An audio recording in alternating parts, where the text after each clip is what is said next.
Você sabia que a Bíblia nos informa que há uma herança para os santificados? Sim, para todos aqueles que se comprometem com Deus, que honram, há uma recompensa. E esse é o assunto da nossa conversa hoje, a herança dos santificados. Fique comigo e nos próximos minutos nós vamos entender um pouco melhor essa verdade bíblica.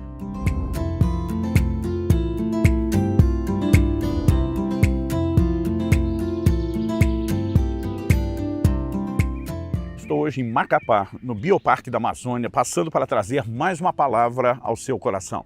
Em Ezequiel, no capítulo 48, Deus instrui o profeta a respeito da restauração ou da reedificação do templo que havia sido destruído pelos babilônios em Jerusalém. E ele fala a respeito de uma região que é chamada de região sagrada. No versículo 10, Deus diz, essa região sagrada será dos sacerdotes. Depois de determinar o tamanho daquela área, Deus diz assim no verso 11, será para os sacerdotes santificados, para os filhos de Zadok, que cumpriram seu dever e não se desviaram, como fizeram os levitas quando os filhos de Israel se desviaram. Ou seja, na hora da distribuição das terras, aquele terreno em torno do templo, que poderíamos chamar de talvez um condomínio nobre, uma área especial, não apenas privilegiada, como também considerada sagrada. Deus diz, eu tenho um destino para ela. Eu quero honrar os sacerdotes santificados. Eu quero honrar essa linhagem de Zadok, que enquanto todos os demais levitas se corromperam, eles foram fiéis a mim. Por trás dessa visão, nós temos não apenas a clara e direta mensagem de que Deus honra aqueles que o honram, inclusive com o seu compromisso de uma vida devotada a Ele, santificada, mas também temos a revelação de um plano e um propósito que Deus, na verdade, decidiu expor ao longo das Escrituras que Ele tem para aqueles que o servem. Eu gostaria de, nos próximos minutos, compartilhar isso com você. E para que a gente entenda esse desfecho, nós precisamos voltar ao longo da narrativa bíblica. No primeiro livro de Samuel, no capítulo 2, nós vemos que um homem de Deus é enviado para advertir o profeta Eli. O verso 27 de 1 Samuel 2 diz, um homem de Deus veio a Eli e disse, assim diz o Senhor, por acaso não me manifestei à casa de seu pai, quando os israelitas ainda estavam no Egito, na casa de Faraó? Eu escolhi dentre todas as tribos de Israel para ser o meu sacerdote, para subir ao meu altar, para queimar o incenso e para usar a estola sacerdotal diante de mim. Estava falando de Arão. E dei à casa de seu pai todas as ofertas queimadas dos filhos de Israel, porque tratam com desprezo os meus sacrifícios e as minhas ofertas de cereais que ordenei se fizessem na minha morada.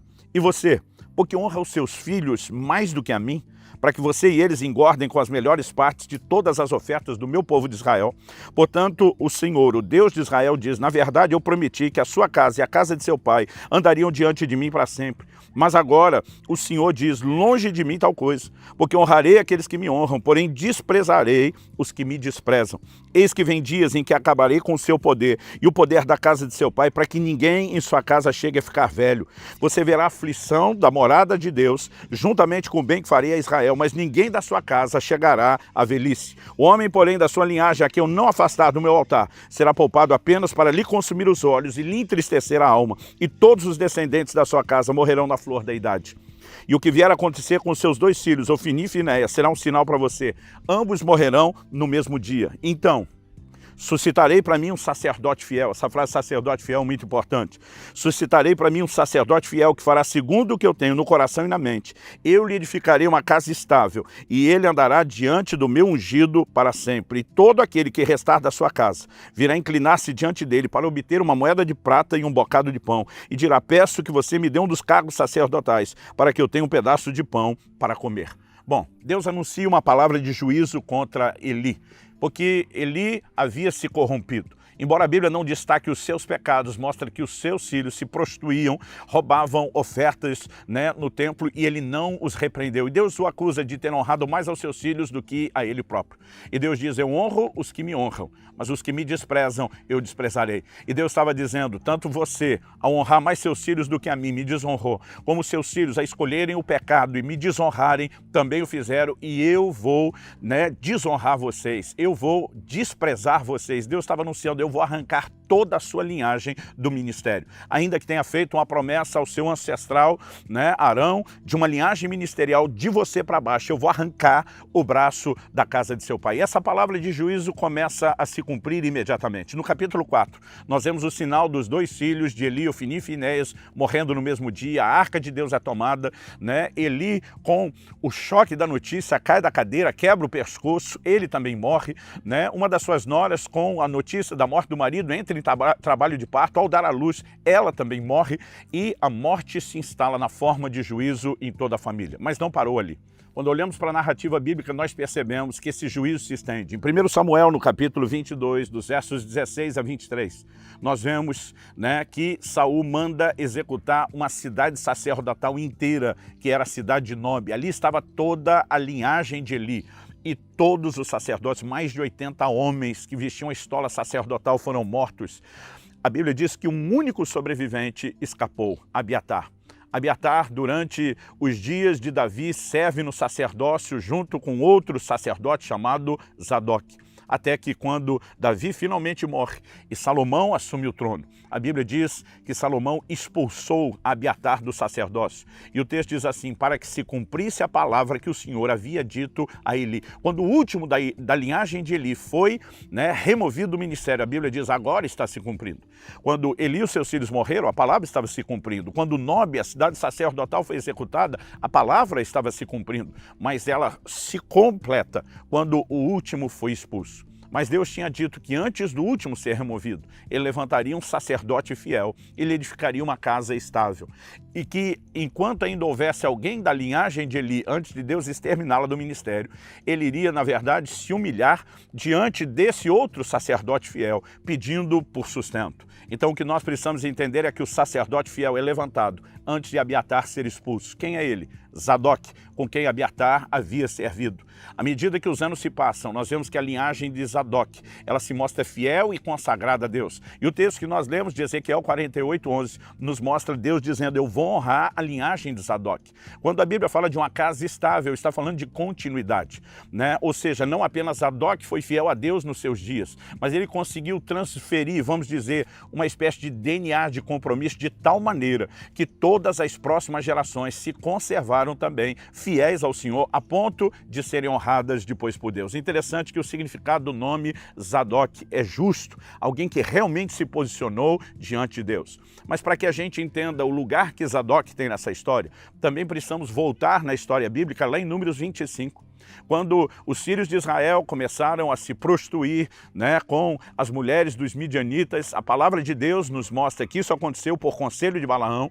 A Bíblia diz que Finéias, filho de Eleazar, que era o filho do sacerdote Arão, ele passa a mão numa lança e ele executa um homem e uma mulher na tenda que deliberadamente, diante de todos, inclusive dos líderes que já estavam em arrependimento, estavam se prostituindo. Nesse momento, Números 25 diz que Deus faz uma declaração que ele faria uma aliança perpétua com a casa de Finéias. Deus fala a respeito de uma aliança de sal e Deus diz, nunca faltará homem, né, dessa casa que esteja no ministério. O que Deus já estava revelando desde lá de trás é que o tipo de DNA que ele queria era o DNA de compromisso e santidade para os que servem no ministério. O que ele não encontra na casa de Eli, Deus encontra na casa de Zadok. Mas o interessante é que quando você estuda a linhagem de Zadok, você descobre que ele é da linhagem de Finéias, aquele camarada com quem Deus viu um zelo de santidade e diz, eu faço um compromisso. Quando as demais linhagens estavam falhando, Deus recorre àquela com a qual ele já havia firmado um compromisso, com aquela que havia satisfeito a sua expectativa para os seus ministros. Então Zadok é levantado anos depois. Quando todos os levitas se corromperam, eles permaneceram firmes, permaneceram fiéis. Isso nos mostra o que Deus espera dos seus servos. Paulo diz que o que se requer dos dispenseiros é que eles sejam encontrados fiéis.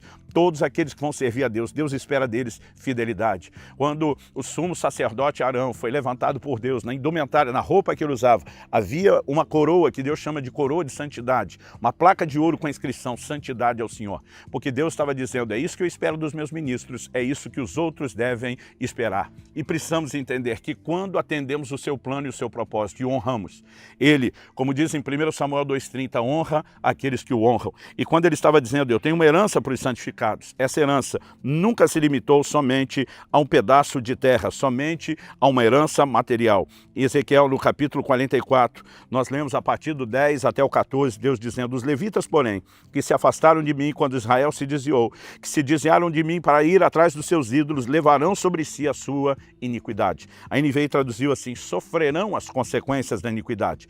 Contudo, eles poderão servir no meu santuário como guardas dos portões e ministros do templo. Eles matarão os animais do holocausto e do sacrifício para o povo e estarão diante do povo para o servir, mas porque serviram o povo na presença dos seus ídolos e puseram diante da casa de Israel um tropeço que os levou a cair em iniquidade. Por isso jurei a respeito deles, diz o Senhor Deus, que eles levarão sobre si a sua iniquidade. Não se aproximarão de mim para me servirem no sacerdócio, nem se aproximarão de nenhuma de todas as minhas coisas sagradas que são santíssimas, mas levarão sobre si a sua vergonha e as suas abominações que cometeram. Contudo, eu os encarregarei da guarda do templo, de todo o serviço e de tudo o que tiver que ser feito nele. Deus rebaixou esses sacerdotes à função de levitas e disse, vocês podem servir o povo, mas não vão ministrar diante de mim. Mas nos versos 15 e 16 ele diz, mas os sacerdotes levitas, os filhos de Zadok, daquela linhagem que não se corrompeu, que cumpriram as prescrições do meu santuário, quando os filhos de Israel se desviaram de mim, eles se aproximarão de mim para me servirem, estarão diante de mim para me oferecerem a gordura e o sangue, diz o Senhor Deus. Eles entrarão no meu santuário, se aproximarão da minha mesa para me servirem e cumprirão as minhas prescrições. A herança dos santificados não é apenas uma herança material ou um pedaço de terra. É o livre acesso à presença de Deus. É poder exercer o mais profundo e honroso nível de ministério. E quando eu olho para essas coisas, o meu coração se inspira. Não temos hoje uma linhagem literal de Zadok na terra. Mas podemos ser, num certo sentido, assim como Abraão tinha filhos na fé, podemos ser a reprodução dessa linhagem, quando assumimos o compromisso e cumprimos aquilo que é não apenas a expectativa, mas o plano e o propósito de Deus. Que cada um de nós possa andar na presença do Senhor, servir ao Senhor, carregando a mesma bandeira, santidade ao Senhor.